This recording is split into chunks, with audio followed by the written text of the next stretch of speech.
Estava sem som. Olá, meus amigos, bom dia. Sejam todos bem-vindos ao nosso evangelho de hoje. E hoje nós vamos tratar de um tema bem interessante, né? Nós vamos falar do que é pelas suas obras que a gente reconhece o verdadeiro cristão.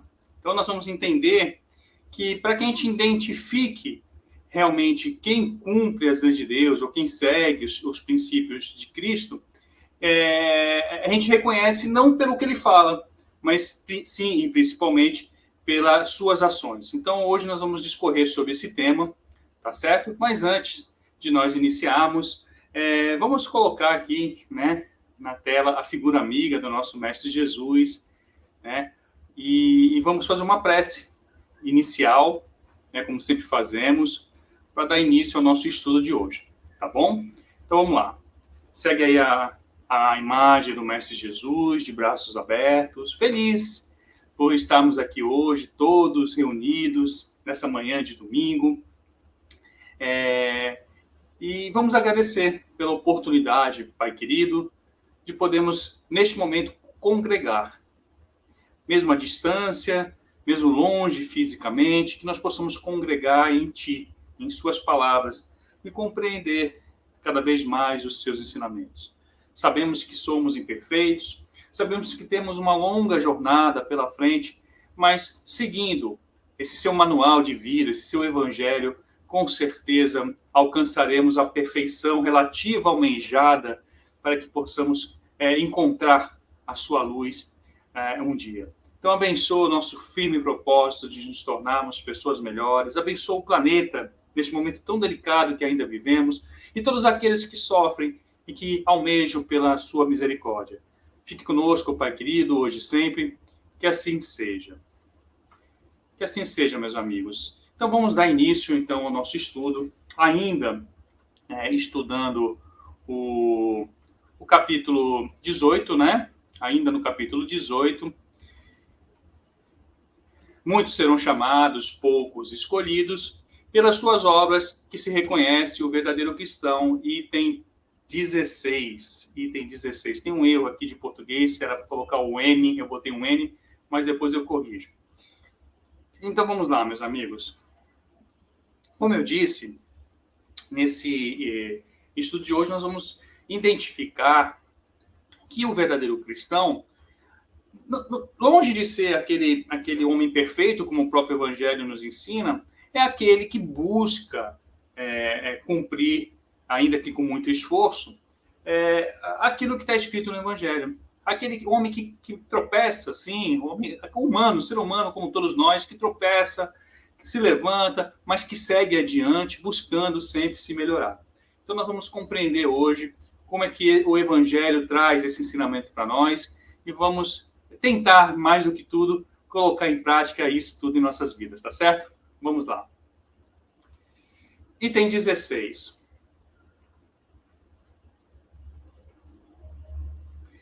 Nem todos os que dizem Senhor, Senhor, entrarão no reino dos céus, mas somente, deixa eu colocar aqui na tela, mas somente aqueles que fazem a vontade de meu Pai que estás no céu. Então aqui, logo nesse primeiro parágrafo do item 16, está bem claro que não é o que sai da boca que classifica um homem como verdadeiro cristão. Né? Não é apenas o bem falar, as boas palavras, mansas, macias, aquele sorriso fácil. Não é somente isso que vai identificar, que vai classificar uma pessoa como alguém que segue e que é um bom cristão. Na verdade, o Evangelho vem nos ensinar que as suas ações são mais importantes de qualquer palavra que possa ser dita. Né? E ele continua aqui. Escutai essa palavra do Mestre.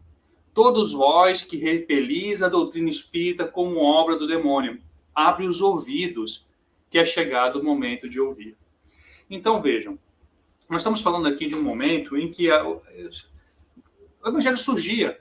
Né? O Evangelho segundo o Espiritismo estava surgindo e muitos o classificavam como algo do demônio, porque falava com os espíritos. E a doutrina velha de Moisés proibia falar com os espíritos por outro motivo, né? Para que se houvesse ordem, para que não se ficasse uma coisa desorganizada e que se utilizasse a mediunidade de forma equivocada.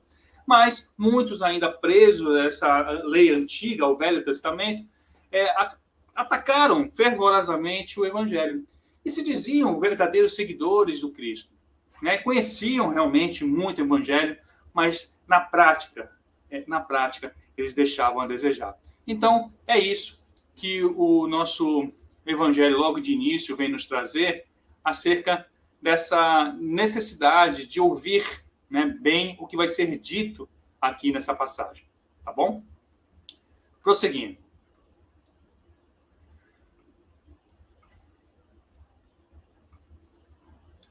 Será bastante trazer a livre do Senhor para ser-se fiel servidor do céu? Será bastante trazer a livre do Senhor para ser-se fiel servidor do céu? Fiel servidor seu? Basta falar dele a todos os momentos, trazê-lo para a igreja, frequentar o seu templo para ser seu servidor? Bastará dizer, sou cristão, para que alguém seja um servidor do Cristo? Procurai os verdadeiros cristãos e os reconhecereis pelas suas obras. E vejam que aí tem que ter dito com muita cautela que não são aqueles que ficam divulgando as suas obras ou que fazem alario, alarde das obras que praticam. Não é isso. Procurai. Ele diz para nós procurarmos aqueles que identifiquemos pelas suas obras. Se nós temos que procurar, são aqueles servidores fiéis e que não ficam divulgando a todo momento. Nós vamos ter que realmente buscar esses irmãos. E não aqueles que ficam na mídia, propagando e se dizendo cristãos, fazendo caridade para que sejam reconhecidos como bons homens. Na verdade, nós teremos que procurar e teremos dificuldades até de reconhecê-los, porque quando um verdadeiro cristão faz o bem, ele faz de forma oculta, sem necessidade de estar divulgando a todos por aí. Então, procurai os verdadeiros cristãos e os reconhecereis pelas suas obras. Eu sempre digo, eu repito várias e várias vezes, quem me acompanha, né, às vezes nos evangelhos, eu sempre repito que nós só lembramos do Mestre Jesus até hoje, mais do que pelo que ele disse para todos nós aqui nesse evangelho, que realmente é reconfortante, é um manual de vida, nós só o reconhecemos verdadeiramente até hoje, não pelo que ele disse somente, mas e principalmente pelo que ele fez. Ele vivia, ele era o evangelho vivo, em prática, e ele ia fazer. Ele, o Senhor, o Mestre Jesus, o homem perfeito, ele praticava o evangelho pessoalmente. Não mandava ninguém praticar. Aqueles que vinham com ele estavam aprendendo a praticar, mas ele era o verdadeiro exemplo a ser seguido, como até hoje é. Então nós lembramos dele até hoje por conta disso, por conta da sua prática do evangelho, né, em toda a sua existência aqui na Terra. Continuando.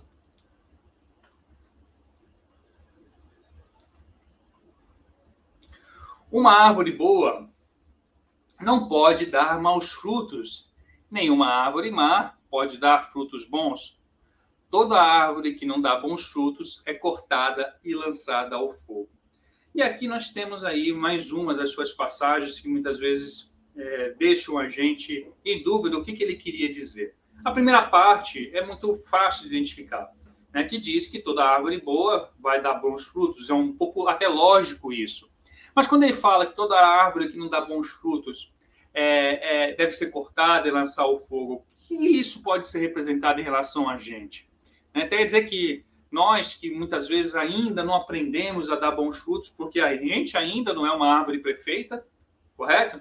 Nós somos pessoas do bem, estamos aqui uma hora dessa pela manhã, de domingo, tentando estudar, tentando aprender, mas ainda estamos caminhando, não somos perfeitos como Jesus era, né? Então, por vezes, as nossas ações não refletirão toda a bondade esperada, né? Todos os frutos que se esperam de um bom cristão, porque a gente está aprendendo a fazer. Por vezes iremos errar. É preciso que a gente reconheça isso. Mas será então que nós, porque erramos e porque não damos um bom fruto naquele momento, devemos então ser lançados ao fogo? É isso? É dessa forma que a gente deve identificar e interpretar as palavras do Cristo? Não, não é? Não. Jesus, ele é um homem, ele é um ser perfeito que nos ama a todos. E aí, quando ele diz que as árvores que não dão frutos devem ser cortadas e jogadas ao fogo, ele diz que nós, ainda que sejamos seus filhos amados, iremos sofrer as consequências dos nossos atos. O Espiritismo nos traz isso, que toda ação existe uma reação. E isso é uma lei divina, uma lei imutável, então todos nós estamos sujeitos a ela. É diferente das vezes dos homens que mudam conforme os interesses dos homens. Então nós, fatalmente, iremos ser, claro, proporcionalmente aos nossos equívocos, proporcionalmente aos nossos enganos, sofreremos as consequências dos nossos enganos se não repararmos isso a tempo. Vejam, ainda temos a possibilidade de reparar, né? Ainda nesta vida. Muitas pessoas atribuem os seus males, os que sofrem aqui na Terra, a vidas passadas. É muito mais fácil a gente atribuir isso às vidas passadas. É claro que boa parcela do que a gente passa pode ter, sim, relação com vidas passadas, mas a grande parte, a maior parte daquilo que nós sofremos aqui é fruto das nossas responsabilidades adquiridas aqui e que podem ser corrigidas aqui. Nós podemos retornar à pátria espiritual enquanto ainda tivermos tempo para isso e corrigir os nossos enganos. Então veja como Deus é bom, né? Tira aquela imagem de que alguns tinham ou ainda tem, né? De que aquele Deus que castiga, que não perdoa, que quem comete algum tipo de erro vai queimar eternamente no fogo do inferno. E aí o Espiritismo vem, não. Jesus perdoa, Deus te ama, Ele vai te dar novas oportunidades. E vai dar oportunidades aqui, ainda, na Terra. Não é? Então, vejam como a gente pode encarar, sempre quando nós lermos o Evangelho, nós temos que encarar as passagens sob do ponto de vista do amor. Né? Perceber que Jesus, na sua imensa sabedoria, nunca iria condenar a gente ao fogo interno, né? E nem iríamos nos largar-nos no fogo. E sim, deixa bem claro que as nossas ações são responsáveis pelo aquilo que nós passamos. Tá certo, meus amigos? Uma pequena parte aqui para a gente ordenar e vamos seguindo. São do Mestre essas palavras.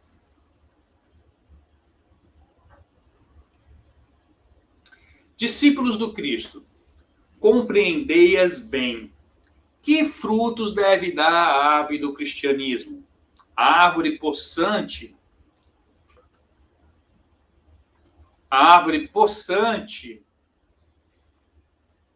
cujos ramos frondosos cobrem com sua sombra uma parte do mundo, mas que ainda não abrigam todos os que hão de grupar em torno dela.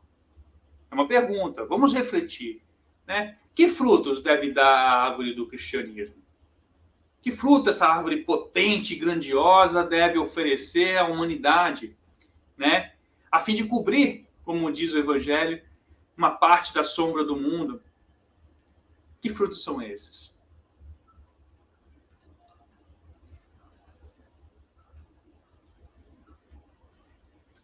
Os da árvore da vida são frutos de vida, de esperança e de fé.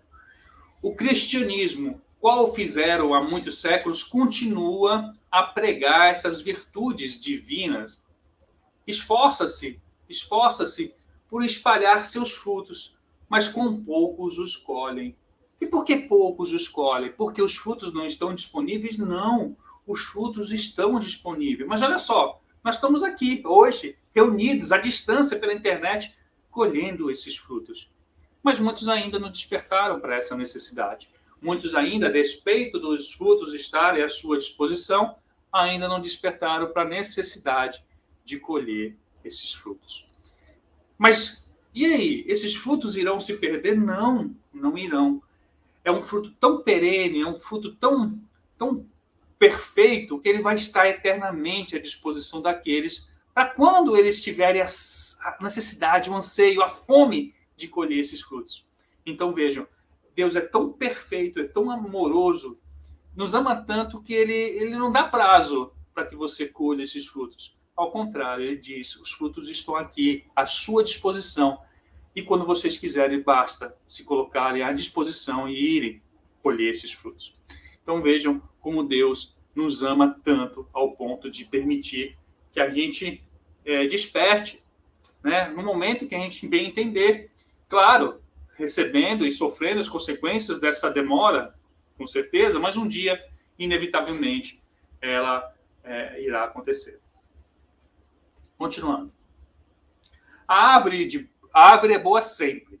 A árvore é boa sempre. Porém, maus são os jardineiros. Entenderam de moldá-la pelas suas ideias, de talhá-la de acordo com as suas necessidades. Cortaram-na, diminuíram-na, mutilaram-na, tornando-nas estéreis. Seus ramos não são maus frutos, porque nenhum mais produzem.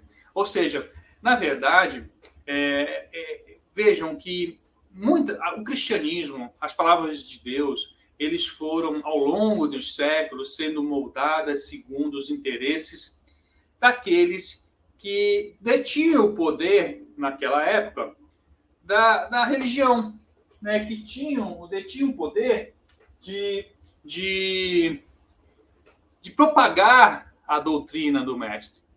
E eles, por questões, ainda já naquela época, questões políticas, questões de poder, moldavam essa árvore, esses frutos, com o seu bel prazer, a fim de manter o seu poder de dominação, o seu interesse de dominação sobre as pessoas. Mas que frutos eles poderiam ter naquela época? Nenhum, não tinham frutos, né? Eles utilizavam de forma errada o evangelho. Então, por isso, essa passagem aqui, se referindo a essa questão. E continuando aqui, ainda no item 16, é um item só que tem essa passagem. O viajor sedento, que se detém sobre os seus galhos, à procura do fruto da esperança, capaz de lhe restabelecer a força e a coragem, somente vê uma ramaria árida, prenunciando tempestade. Em vão pede ele o fruto de vida à árvore da vida. Caem-lhe secas as folhas, tantos as remexem à mão do homem que as prestou. Ou seja, mesmo que a gente busque encontrar bons frutos naquela árvore, né, que a gente tanto deseja obter, ela ainda não produz mais os frutos mais desejados. Ela não está ainda em condições de fornecer ao viajor sedento aquilo que ele precisa, porque ela não conseguia, de alguma forma, explicar os desígnios de Deus como eles eram. E aí vem a doutrina espírita. A doutrina espírita, ela vem desmistificar, né, tirar o véu que nos cegava e vem nos mostrar, na verdade, que nós, homens, somos os únicos e grandes responsáveis pela nossa vida. Deus está sempre a nos amparar e Ele quer sempre o nosso bem. Sempre, sempre Deus vai querer o nosso bem. Ele coloca em nossas mãos oportunidades para esse crescimento. Mas a nossa escolha, o nosso livre-arbítrio nos levam para diversos caminhos.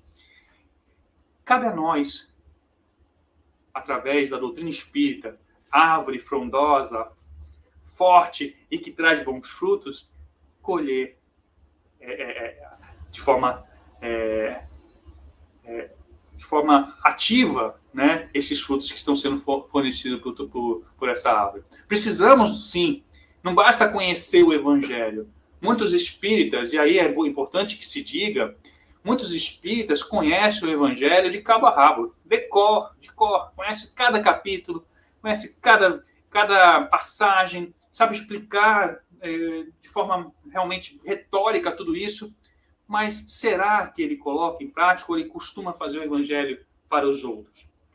Né? É uma reflexão que cabe a mim, a você, a todos nós. Por vezes pode acontecer conosco também. Né? Nós somos muito ágeis, muito hábeis em julgar as pessoas. Mas às vezes a gente tem uma certa dificuldade em usar esse mesmo julgamento, esse mesmo critério a nós. Por quê? Porque o nosso orgulho, do qual nós ainda estamos repletos, nos impede de fazer isso. Então, vamos refletir. O evangelho é para nós, não é para mim. O evangelho para mim somente, ou para eles, não é para nós. Nós temos que entender e internalizar esse evangelho. Ninguém tem que nos apontar como deve ser feito. Nós temos que reconhecer como devemos fazer. É uma obrigação nossa, enquanto espíritas, e que acreditamos naquilo que nós estamos passando. Tá certo? Vamos lá, meus amigos, continuando.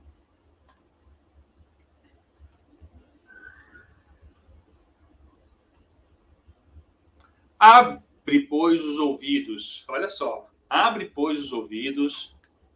Abre, pois, os ouvidos e os corações, meus bem-amados. Cultivai essa árvore da vida, cujos frutos dão a vida eterna. Aquele que a plantou vos concita a tratá-la com amor, que ainda havereis dar com abundância seus frutos divinos. Então vejam, meus amigos. Quem tem ouvidos, vejam. Quem tem olhos, quem tem ouvidos, ouça. Quem tem olhos, vejam.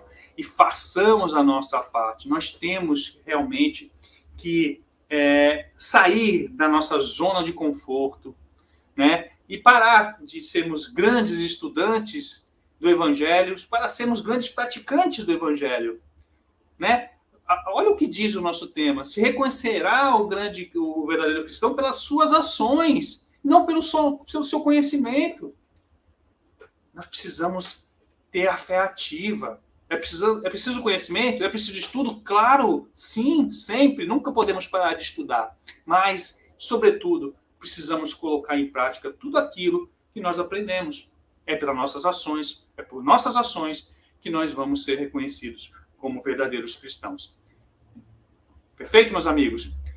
Então vamos lá, prosseguindo.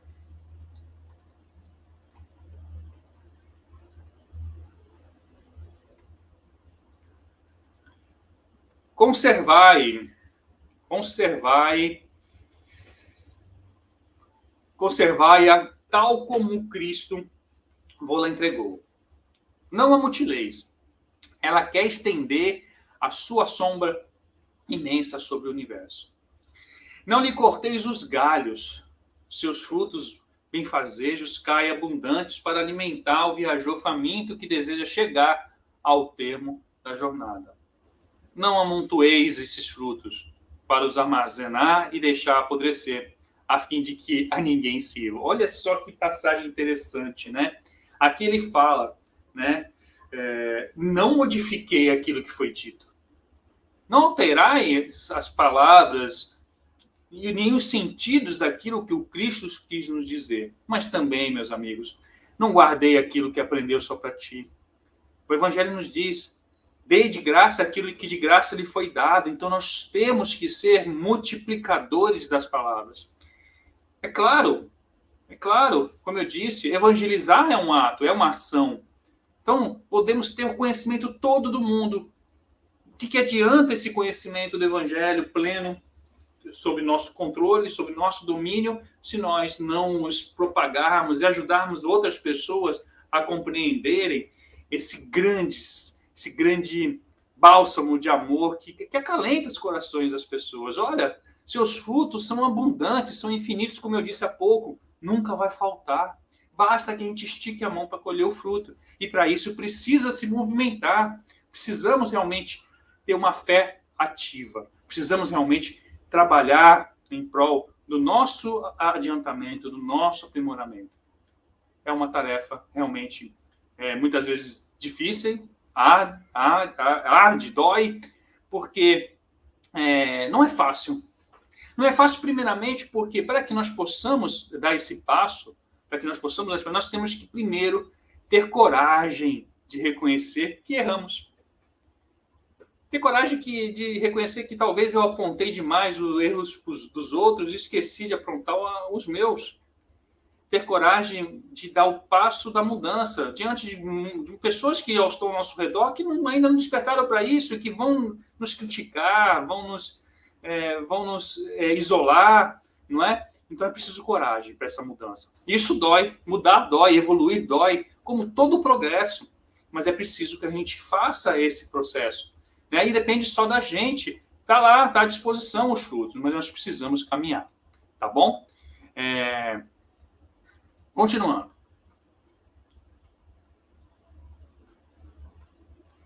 Muitos são os chamados e poucos escolhidos. Por quê, gente? Por que muitos são chamados e poucos escolhidos? O que é preciso para ser escolhido? O que é preciso fazer para que nós possamos entrar no reino dos céus? Basta comprar um terreno lá no céu? Ganhar muitos bens materiais e conquistas materiais e nós, pronto, seremos escolhidos? Sabemos que não. Nós sabemos que nós somos seres espirituais vivendo uma experiência material. E essa experiência material tem que ser vivida, tem que ser bem vivida. Nós precisamos dos recursos à nossa disposição para que possamos bem viver. Né? São parte desse processo de aprimoramento. Mas o que nós vamos levar quando nós saímos daqui? O que vai ser o ponto crucial para que nós possamos ser escolhidos?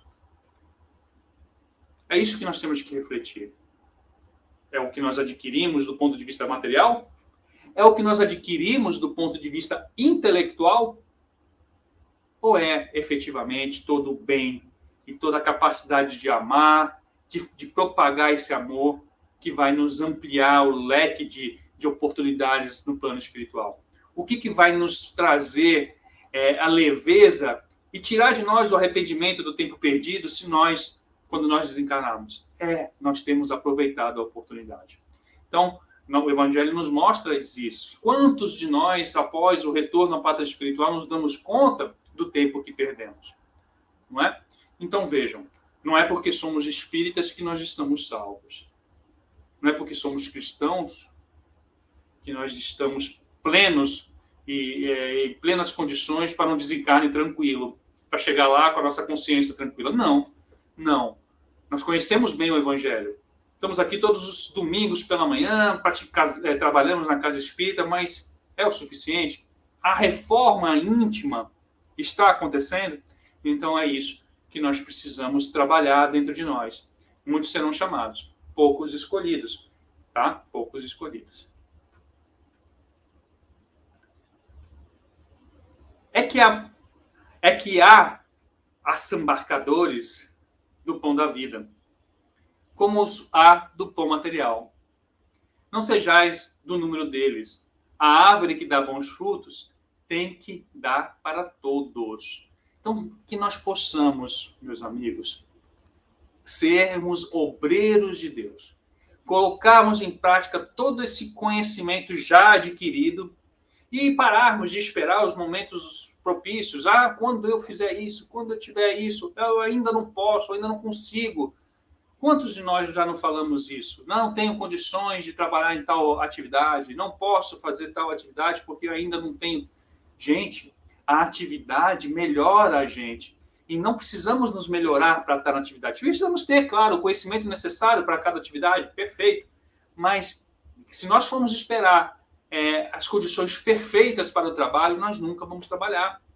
É uma forma de fuga, porque quando a gente se propõe a fazer algum tipo de atividade nessa seara, outras responsabilidades, e a nossa consciência chama, a gente acaba deixando de fazer outras coisas que nos compraz, que a gente gosta e a gente ainda não está preparado. A gente fala que é porque nós não estamos prontos, mas na verdade nós não estamos prontos para largar o velho homem que existe de nós. Então, vamos lá, vamos nos tornar árvores e vamos dar bons frutos. É esse o chamado do nosso Mestre Jesus, é isso que Jesus espera de nós. E depois, procurar os que estão famintos. Levai-os para debaixo da fronde da árvore e partilhai com eles do abrigo que ela oferece. Ide, ativo, fé ativa, trabalho. Ide, pois, procurar os que estão famintos. Levai-os para debaixo da fronde da árvore e partilhai com eles do abrigo que ela oferece. E qual é o abrigo? E qual é a árvore? A árvore é o Evangelho. E qual é o abrigo que ela oferece? É o conforto, é o aprendizado, é o ensinamento. É um verdadeiro manual, né? que Deus, que Jesus nos ofereceu, nos ofertou para que possamos ser felizes. Não se colhem uvas nos espinheiros. Meus irmãos, afastai-vos dos que vos chamam para vos apresentar as sarças do caminho. Segue os que vos conduzem à sombra e da árvore da vida. Gente, é através das obras que nós reconhecemos os bons cristãos. Procurai esses homens. Procurai esses homens que são bons cristãos, que fazem boas obras. E você vai ter um bom exemplo a seguir. Uma boa sombra, uma árvore sombrosa para lhe proteger, para lhe acolher e para acalentar as suas dores. O amor, a caridade, né, ele traz para a gente essa calmaria, essa paz que a gente tanto busca. Né? Fora da caridade não há salvação. Não é isso que o Evangelho nos ensina? O Divino Salvador, o justo por excelência, disse, e suas palavras não passarão. Nem todos os que dizem, Senhor, Senhor, entrarão no reino dos céus. Entrarão somente os que fazem a vontade do meu Pai, que está nos céus. E qual é essa vontade, meus amigos? Qual é a vontade do nosso Pai que está nos céus? Levar, propagar o seu amor, fazer o bem àqueles que necessitam, sem ver a quem, não é? Buscar os infortúnios ocultos, acolher aqueles que necessitam com um abraço. Cara, Nelson, mas eu não tenho dinheiro, eu não tenho condição para fazer caridade. Aí você está equivocado. Você ainda não entendeu o que é ser caridoso, que não necessariamente está atrelado ao dinheiro que você oferece. É claro, as carências são enormes, é preciso sim dar um pouco do supérfluo para ajudar, a gente precisa fazer, mas não é somente dar. O carinho, o abraço, a história contada, uma palavra amiga, um fruto dessa árvore sombrosa que você entrega com boas palavras de ânimo para aquela pessoa. A caridade tem várias facetas e nós temos condições de ajudar. Nós temos condições de propagar. Vamos lá, continuando, meus amigos. Estamos já quase finalizando. Que o Senhor de bênçãos vos abençoe. Que o Deus de luz vos ilumine. Que a árvore da vida vos ofereça abundantemente seus frutos. Crede e orai. Simeão Bordeaux, 1863. A árvore da vida vos ofereça abundantemente seus frutos. Crede e orai. E ele termina esse estudo com aquela frase sempre constante nas palavras de Cristo, né? Crede e orai. A gente precisa acreditar em Deus, nós precisamos acreditar no seu Evangelho e nós precisamos estar sempre em conexão com os bons espíritos, para que nós possamos aurir as forças necessárias para a lide, para a luta tão difícil que é estar aqui encarnado diante das dificuldades que nos apresentam. Né? Então, que nós possamos, meus amigos, crer, orar, e estar sempre em constante conexão com o nosso Mestre Jesus, né? Com seus ensinamentos, e que possamos trilhar a nossa passagem aqui terrena, dando bons frutos e nos melhorando o máximo que puder. Tá certo, meus amigos? Então, eu encerro o Evangelho de hoje com a figura amiga do Mestre Jesus, aí mais uma vez de braços abertos, e agradecendo, primeiro, a participação de todos, e dizendo que é um prazer estar com vocês. Pai querido, nos abençoe a todos nós, a nossa família, os nossos entes queridos, todos aqueles que necessitam do seu amparo, que possamos caminhar junto de Ti constantemente. Que possamos ser, Pai querido, bons frutos e dar bons frutos àqueles que necessitam. Fique conosco, Pai querido, hoje e sempre, que assim seja. Que assim seja, meus amigos, então, até o próximo Evangelho. Tenham um bom domingo, uma boa semana pela frente. Até mais.